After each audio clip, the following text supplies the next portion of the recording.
Rapzilla.com. Well, back in 2009, I was working with the artist Ronfest on his album El Che. So I was working on Ronfest with his album El Che, and I was introduced to Ronfest through Fonte of Lil Brother. You know, so it was a situation where Ronfest, he was working on this album. He was actually at the end of his album, and there was one particular song where he could not use the beat for whatever reason. So he wanted me to basically reduplicate, or not reduplicate a beat, but just do another track for the song. You know, so he sent me the acapella. I did it. He loved the song. He was like, yo, shoot me some more tracks. He'll say I'm at the end of my project and I would love to get some more stuff from you. So I shot him some tracks over, and it's another 3 songs, 3 beats that he liked. But he called me one day and he was like, yo, I'm at the end of my budget for my project, but he said it's 4 songs I want to use, but I can only pay you for 2 of them. You know, so you know, I had to talk with my wife, and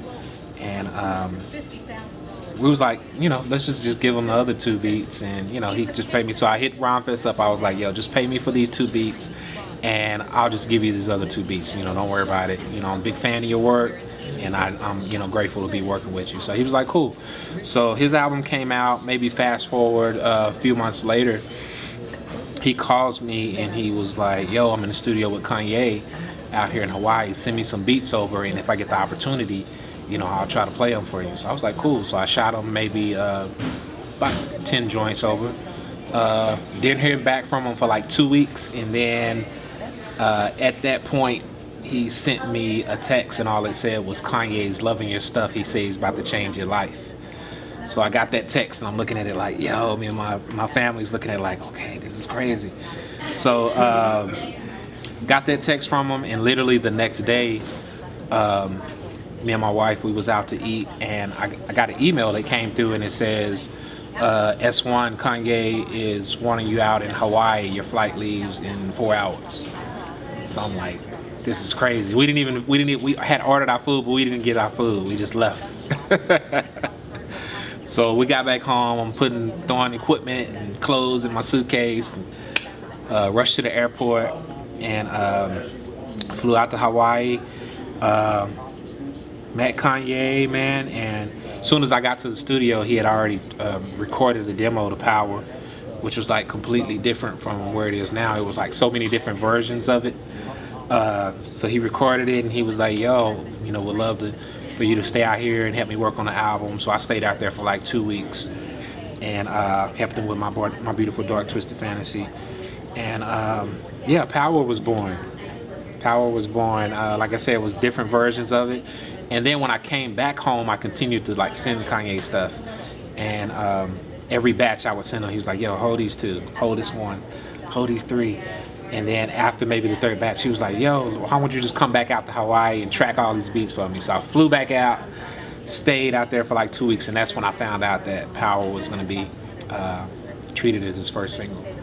Working with him on that excuse me, working with him on that album, and I started to build a good relationship with him.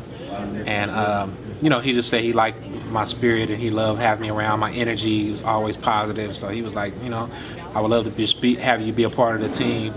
And so it was a situation where he presented contract, and maybe it took a while to get it to where I wanted it to be. So the negotiation probably took about 10 months, and at that point where it was like, okay, I like this where it is, you know. So did the deal with him, and that's kind of how that came about. It was just a situation where I guess he liked what I was contributing, and he just liked my energy, you know, just my energy of being around.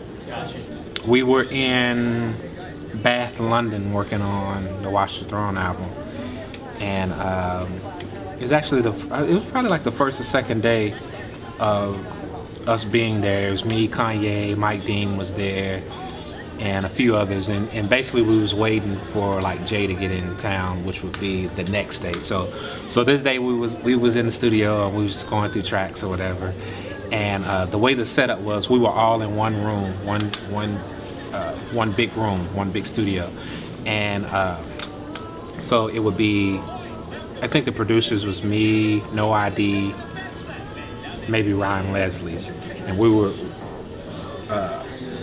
for instance, Kanye's mic would be set right there, Jay's mic would be set here, and on this top not balcony, but like a little stool, I had it set up, No ID had it set up, and Ryan Leslie had it set up. So that's how we positioned. We were up here and they were down here. So we would be making beats and they would be, whether it be writing or doing something. So it was a situation where they had finished the song and they would always be like, okay, what y'all got? We ready for some new beats or whatever. So it was one particular situation where I was working on some things, and like, remember the fact that I'm working on ideas, so nothing's finished. It's just like, okay, oh, this may work, or this sample may work, or whatever.